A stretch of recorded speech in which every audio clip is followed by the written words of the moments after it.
নিমক হারামি করার পরেও যে বলে আমি কি করেছি, মিথ্যাবাদী প্রমাণিত হওয়ার পরেও যে বলে আমি কি করেছি, বিশ্বাস ভেঙে দেওয়ার পরেও যে বলে আমি কি করেছি, আমি তো কোনো অন্যায় করিনি, আমি এই করেছি, আমি ওই কাজ করেছি, এটা মিস্টেকলি হয়ে গেছে, সবকিছু করেও যে বলে আমি কিছু করি নাই, আপনি তার থেকে লয়্যালটি কেমনে এক্সপেক্ট করেন? তার থেকে আপনি সত্যিকার অর্থে ভালোবাসা কেমনে এক্সপেক্ট করেন? How funny it is.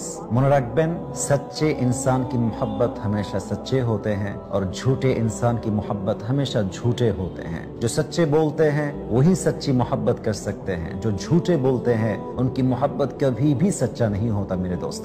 যে সত্যবাদী তার ভালোবাসা সত্য হয়, যে মিথ্যাবাদী তার ভালোবাসা মিথ্যা হয়। অতএব ভালো তাকেই বাসবেন যে নিমক হারাম নয়, যে বিশ্বস্ত হবে। ভালো তাকেই বাসবেন যে সত্যবাদী হবে। ভালো তাকেই বাসবেন যে অনেস্টি অ্যান্ড লয়্যালটি মেনটেন করবে। আপনি আপনার লাইফে কখনোই কষ্ট এবং বিশ্বাসঘাতকতার শিকার হবেন না, ইনশাআল্লাহ তাআলা।